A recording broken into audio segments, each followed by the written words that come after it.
for your listening enjoyment, John Lund as Johnny Dollar. Ed Gross, Johnny. Busy? No, I just finished the case. How can I help you? I'd like you to fly to California, Palma, California.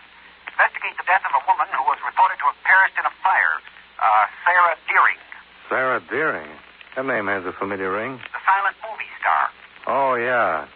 Well, she retired in the 20s, didn't she? At the peak of her career. Our company carries a $100,000 policy on her life. And there's a rumor in Palma that Sara Deering's death was not due to the fire. Oh, yeah? We got the tip from a news item in the local paper, the Palma News. Who benefits by her death? Her estate. We have no way of learning who she appointed as executor of her estate or who the beneficiaries might be. But a claim for the $100,000 will undoubtedly reach us before long. Meanwhile, I'm to investigate this rumor? Yeah. I'll send you our file on Sara Deering and the newspaper item that gave us the tip.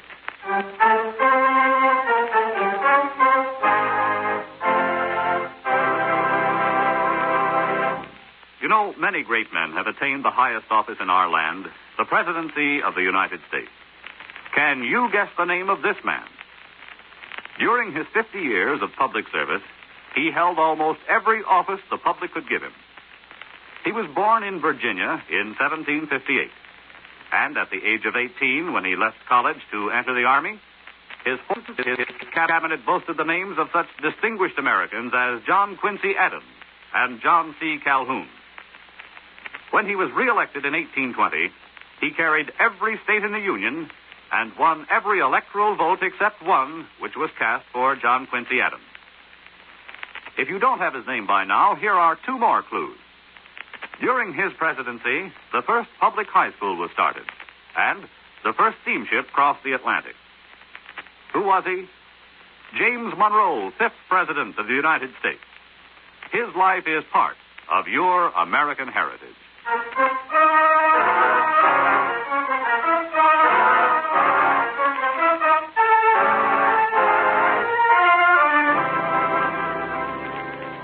Expense account submitted by Special Investigator Johnny Dollar to Home Office Federal Life Insurance Company, Hartford, Connecticut.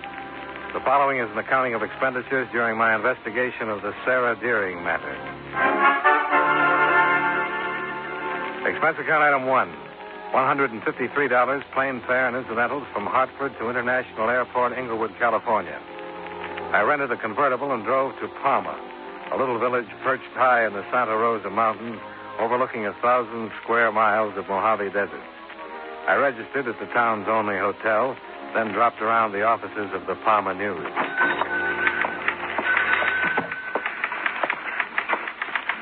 Oh, hello. Can I help you? I'm looking for the editor, Lacey. M. Lacey. I'm Lacey, Maggie Lacey. The editor? The editor. You're kidding.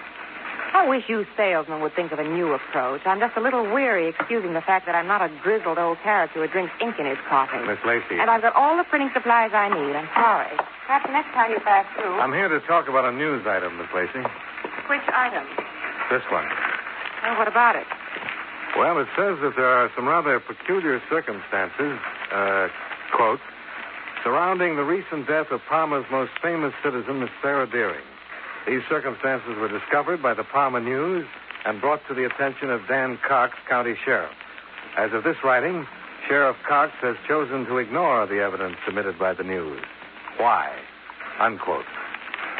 You write that? Yes. And you submitted the evidence to Sheriff Cox? Yes, I did. What sort of evidence, Miss Lacey? Now, I'm not sure that's any of your business, Mr. Dollar. Johnny Dollar. My credentials. Oh, an insurance investigator. For federal life. They insured Sara Deering?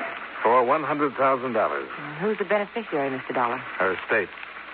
The executor hasn't contacted my company as yet. In fact, we don't know who he is or where to reach him. 100,000, you said. Just waiting to be claimed. Well, that would explain why she was killed. What did you say? Sara Deering was murdered, Mr. Dollar. I'm almost positive of it. You better explain, Miss Lacey. Well, as you know, Sara Deering was burned to death in her bed. At least that's what the county coroner certified. Accidental death due to fire of unknown origin. But you disagree. And I'll show you why. I found this in the ruins of her bedroom. A medicine bottle. The label was burnt off. What's this stuff caked in the bottom? Well, Pete, the local pharmacist, analyzed it for me.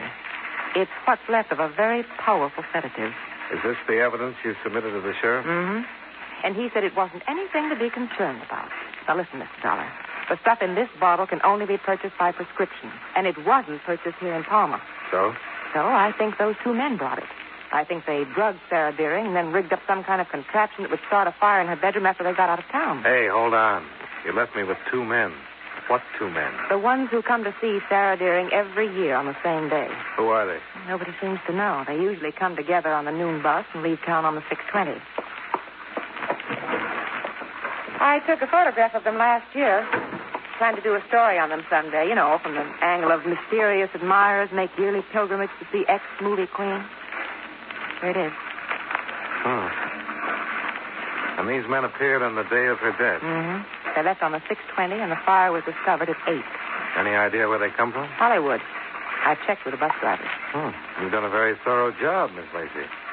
Sara Deering has been my idol ever since I was old enough to dream. I read everything ever written about her. She was a wonderful woman. Yeah, so I've heard. I understand she was a recluse. What woman wouldn't be after the heartbreak she's had? You know, she died broke, Mr. Dollar. Except for the insurance policy. Did she owe anyone? No. No, there was just enough left in her bank account to pay her few debts and Hilda's wages. Who's Hilda? Hilda Brower, her personal maid. Been with her ever since she started in pictures. Mm-hmm. Well, thanks for your help, Miss Lacey. I'll keep in touch.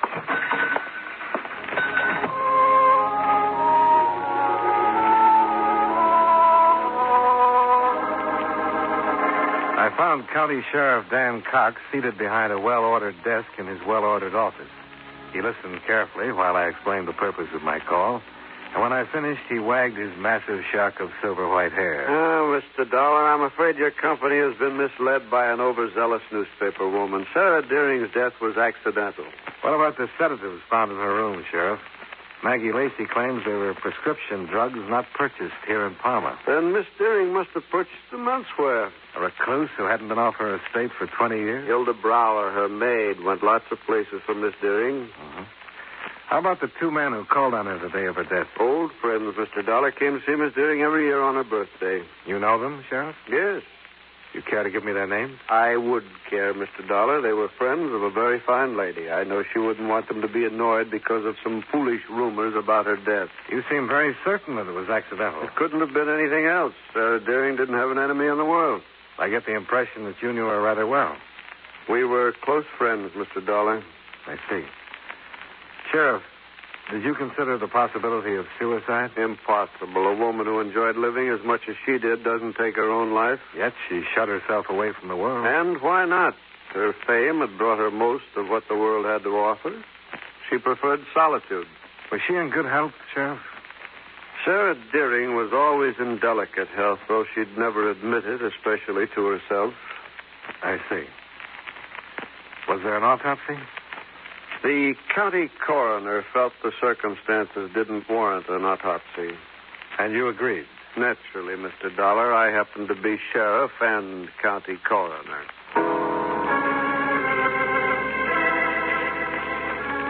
I drove to the outskirts of town and located Sara Deering's rambling Spanish villa, where I found Hilda Brower, an enormous, tearful woman. It was my evening out, same as every Thursday, Mr. Dollar. I go to early movie. I'm home at 8. I smell smoke. It comes from her bedroom. There's fire. I try to reach her, but the flames... It's all right, Hilda. You did what you could, I'm sure. Excuse me, please. I'm not myself, you understand? Of course. Hilda, who were the two men who visited Miss Deering that day? Two men? The ones who came every year on her birthday. I do not know any men. Now, Hilda, I know you're upset, I but... cannot tell you any more. I don't know any more. You know their names, Hilda. What are they? I cannot say any more. Please, go away now. Now, look, Hilda, You best leave, Mr. Dollar. Oh. Wow, Sheriff Cox. Hilda can't tell you any more than I've already told you. Case is closed. Why persist in stirring up ugly rumors? I've got a job to do, Sheriff. You've done it. Now, why not leave us in peace? I'll be going when I'm satisfied. That's your privilege, sir. Meanwhile, don't trespass on this property again. Just as you say, Sheriff. Goodbye.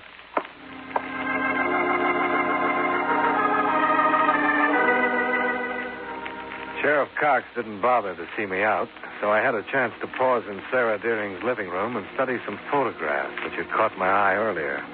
There were 4 of them, all enshrined in gold frames, all of the same handsome young man.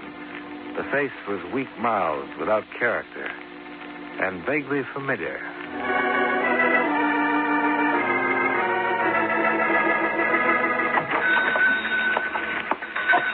Oh, Mr. Dollar.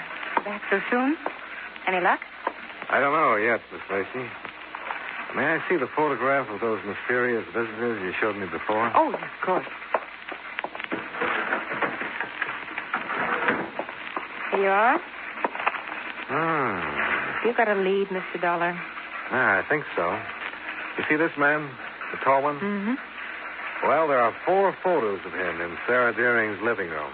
Were they autographed? No, but they were framed in enough gold to indicate he must have held a very special place in her life. Of course, he's a lot older in this photograph. How about his pudgy little companion here? Well, apparently he didn't rate enshrinement. Only the tall one made the Hall of Fame. I wonder who he is. Miss Lacey, are you absolutely positive these 2 men visited Sarah Deering the day she died? Oh, yes, absolutely. Thanks. I'll borrow this photo if you don't mind. Be back tomorrow. Mr. Dollar, Johnny, wait.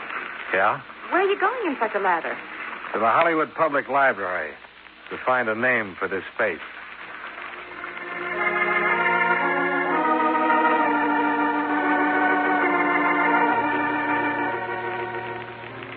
If you think the person in this photograph was an actor, Mr. Dollar, his picture and name will undoubtedly be cataloged in the Players Directory or prior to 1937, the Standard Casting Directory. Well, fine. However, unless you know approximately when he was active, you may be in for a very long search.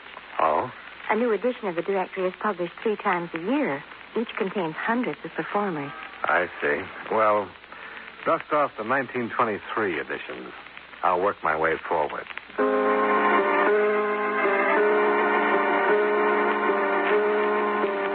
4 hours and what seemed to be 400,000 faces later, I found my man in a 1928 edition of the Standard Casting Directory. He was Neville Thomas, represented by an agent named Mattie Freeman. A phone call to the Artist Managers Guild disclosed that Freeman had gone out of business 10 years ago. He was now owner of Mattie's Steakhouse, an expensive eatery on La Cienega Boulevard, Hollywood's Restaurant Row. At the bar, I was about to relieve my parched throat when who should approach but the pudgy little man in the photo Maggie Lacey had loaned me. Oh, I'm Mattie Freeman. Headwater said you wanted to see me. Yeah, that's right. I didn't catch your name, Mr. Dollar.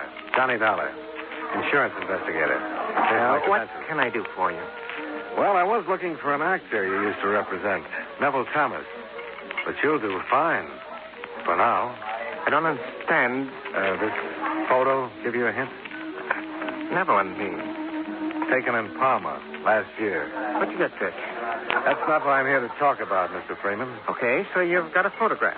And a witness who saw you and Neville Thomas in Palma a few hours before Sarah Deering died. I don't know what you're talking about, Mr. Dollar, and if you'll excuse... Just a minute. What is it? You mean to say that you've never heard of Sarah Deering? It was my privilege to be in the business when Sarah Deering was making motion picture history. Well, feeling the way you do, it seems to me you'd be willing to cooperate.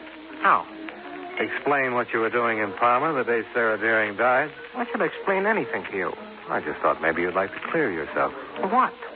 Suspicion of Sarah Deering's murder? I'm having a pipe dream, Dollar. Sarah Deering died on a fire. Okay. Then let's move on to Neville Thomas. Where can I find him? I wouldn't know. All right. Have it your way. I'll find Neville Thomas with or without your help. My company can usually get police cooperation. I'll see you, Mr. Freeman. 1 second, Dollar. Yeah? Just what does police cooperation imply? Oh, a statewide alarm for Neville Thomas? Wanted for questioning in connection with the death of Sarah Deering? The sheriff at Palma certified the death was accidental. The matter's closed. Any matter of murder can always be reopened. It'll be messy, lots of newspaper publicity, but I'm going to find Thomas. See you around. Wait, Dollar.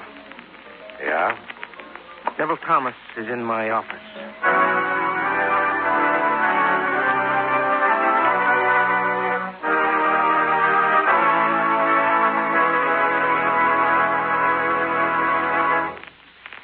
Mind if I break in here for a moment to say a few words?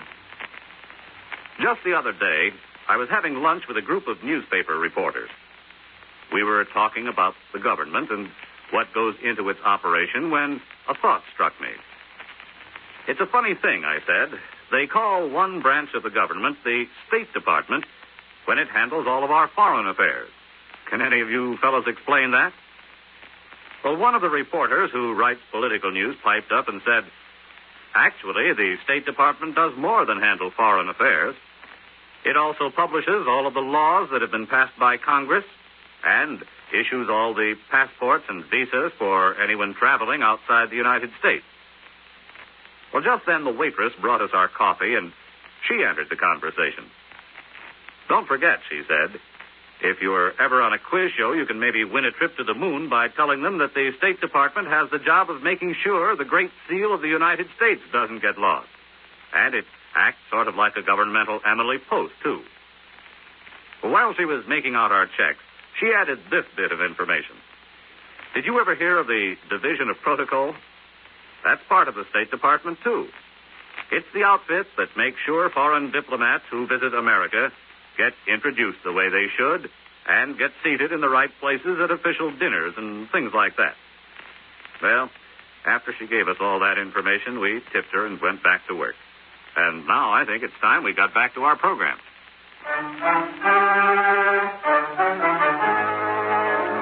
And now, with our star, John Lund, we bring you the second act of Yours Truly, Johnny Dollar.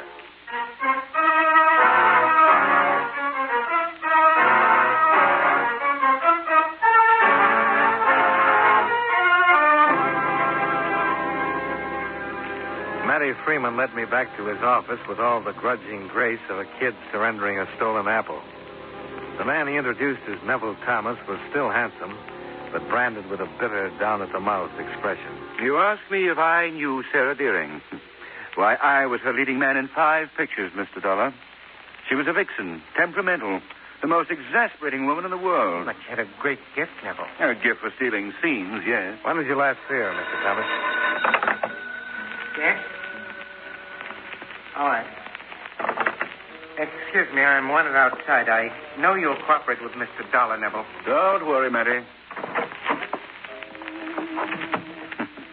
My ex-agent stole me blind when I was on the top of the heap. I drop around here once in a while to admire the house my money built. Let's get back to Sarah Deering. If you insist. When did you see her last? Not since our last picture. Oh, that's not true. No? You saw her the day she died. I'm afraid you're mistaken, Mr. Dollar. You were positively identified. By whom? By someone who's seen you in Palma every year on Sarah Deering's birthday. Fantastic. Take a look at this photograph. Care to reconsider your answer? Only to this extent, Mr. Dollar. I'll admit I did visit Sarah Deering occasionally, as seldom as possible, and only after she besieged me with letters and phone calls. You see, Sarah was in love with me. Had been for many years. Oh. And you? I'm afraid I didn't share Matty's adoration for her, Mr. Dollar. Pity is the nicest word to express my feeling for Sarah. I see. What do you know about the real cause of her death? I read that she died in a fire. Has there been some further development? You were seen leaving her home less than 2 hours before the fire was discovered. Impossible. I can prove I was here in Hollywood at the apartment of a friend. Who? Matty Freeman. Well, it didn't take a mental colossus to deduce that Thomas and his ex-agent had rehearsed their alibi before I ever set foot in the steakhouse. The clincher, if I needed one, came as I pulled out of the parking lot. I spotted Matty talking to someone in a parked sedan. The someone obliged by striking a match to his cigar, which revealed that it was Sheriff Dan Cox. Right then, I decided to call it a day. I registered at the plaza, took an aspirin, a hot shower, and a sleeping tablet, in that order.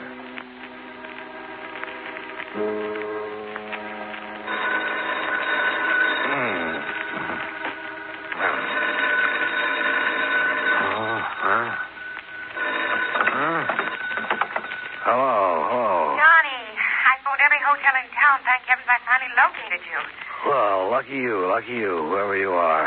Maggie Lacey, Johnny. I've got to see you right away. Oh, for Maggie. It's 2:00 in the morning. I'll drive down first thing tomorrow. I'm not phoning from Palma, Johnny. I'm here in Hollywood. I'll be in the Plaza lobby in 5 minutes. Hello, Maggie.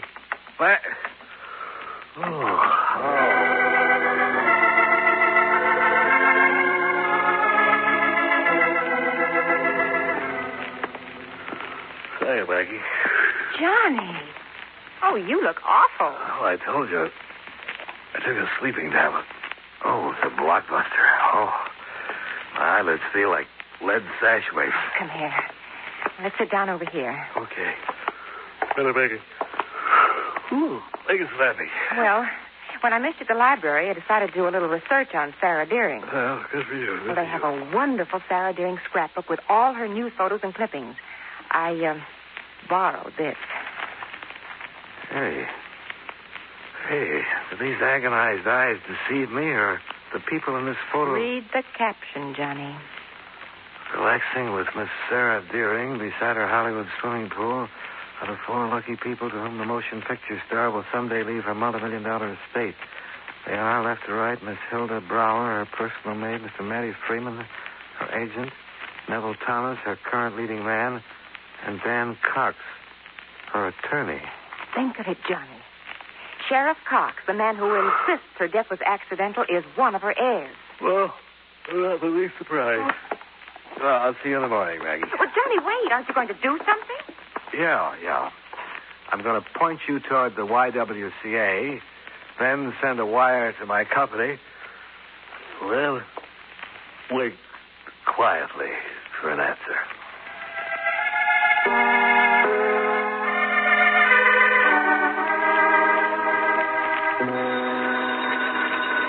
Oh, no. Johnny Dollar. Ed Gross, Johnny. Oh, hello. What time is it? 9 here. 6 where you are. Oh, no. Say, I got your wire. What are you doing in Hollywood? Tried phoning you on Palma last night. Where have you been? I'll explain later, Mr. Gross. Say, how about Sara Deering's insurance? Anybody claim the $100,000 yet? Yeah, got a registered letter yesterday. Mailed 2 days ago from the executor of her estate. Yeah? Who is he? A Palma man named Cox. Dan Cox. I checked out of the plaza, expense account item 3, $12, and was halfway to Palma before I realized I'd forgotten to pick up Maggie Lacey. But I quieted my conscience by making a mental promise that she'd get an exclusive story on Hilda Brower's confession. At this point, confronted with all the information I had, I figured Hilda would be the easiest of the 4 heirs to break. I learned how wrong a guy can be when I pulled into the drive of Sara Deering's villa and discovered I was expected.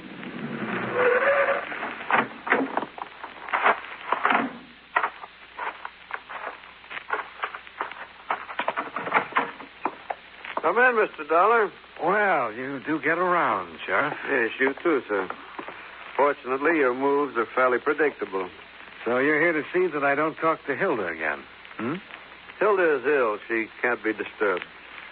Let me read you a caption on an old newspaper photo. Relaxing with Miss Sara Deering beside her Hollywood swimming pool are the 4 lucky people to whom the motion picture star will someday leave her multi-million-dollar estate. They are, left to right, Hilda Brower, Matty Freeman... Oh, you need Neville... to go on, Mr. Dollar. I see what you're driving at. You think the 4 of us murdered Miss Deering for her insurance? Well, it's the most logical theory to date, Sheriff. Hmm. Especially since you happen to be the executor of the estate. Mr. Dollar, Sara Deering was not murdered. However, I will admit that she did not die as a result of the fire. Oh? She was dead when the fire was started. Started? Who was the firebug? Hilda. She came home, found Miss Deering dead, an open bottle of sedatives beside the bed. Suicide? That's what Hilda thought. She must have gone out of her head with grief. She told me later that her only thought was to protect Miss Deering's name from the shame of a suicide's death. So she set the fire to destroy the evidence? Yes. And to circumvent the suicide clause in Sara Deering's policy. What's that? Policy is not payable if the insured dies by her own hand, Sheriff. Your tone implies that I was unaware of that fact, Mr. Dollar. I'm not interested one way or the other. My job's finished. I'm reporting death by suicide to my company. You haven't heard the full story, Mr. Dollar. There's more? Sarah Deering was not a suicide. You just said she was. I said Hilda thought she was. Get to the point, Sheriff. After Mattie Freeman and Neville Thomas paid Miss Deering their usual birthday visit, she had another caller. Who? He's down the hall in the study. This way. Because of your skepticism, Mr. Dollar, I had to request the state police to get the man you're going to meet. While the hunt was going on, I knew you'd be tracking down Mattie Freeman and Thomas, that you'd dig into Miss Deering's past, find things which would be misleading. Well, the maneuvering is over now. This gentleman can tell you the real truth about Sarah Deering's death. Mr. Dollar, this is Dr. James Harding. Oh, so you're Dollar, huh? That's right. You've caused a lot of trouble, Dollar. Broke up the first vacation I've had in 10 years. I'm sorry, but there's a matter of $100,000. Please don't interrupt. I've got to be back in Beverly Hills by noon. Got patients waiting. Well, then get to the point, Doctor. All right. I've got a little hideout in the desert. That's where the state police found me. I was on my way there the day Sarah Deering died. I had to pass through Palmer, so I stopped off to see her. Dr. Harding was her physician, Mr. Dollar. And a very old friend. I was about 7 when I drove up. I found her alone. She'd had a sudden attack. She was dying. Dying? Sarah Deering had been dying for years, Mr. Dollar. I won't go into the medical details. Suffice it to say, her courage couldn't hold off the inevitable any longer. As she was feeling fast, in great pain. So you gave her the sedative? Yes. She died quietly. Then Jim came down to my office to report her death. I was out on a call. I didn't want to wait, so I filled out a death certificate, left it with a note on Dan's desk, and then drove on to my desert place. Meanwhile, Hilda returned home from the movies, found Miss Deering dead, and the bottle of sedative Jim had forgotten. The rest you know, Mr. Dollar. Well, it's none of my affair or my company's. But just for the record, why did you report Sarah Deering died as a result of the fire? If I'd reported the real truth, then I would have had to charge a very devoted servant and companion with arson. But Hilda did set the fire, Sheriff, and arson is a crime. Mr. Dollar, do you think Hilda committed a crime? Well, legally, yes, but morally, well, as I said, it's none of my affair, is it? Goodbye, gentlemen. Goodbye, Mr. Dollar.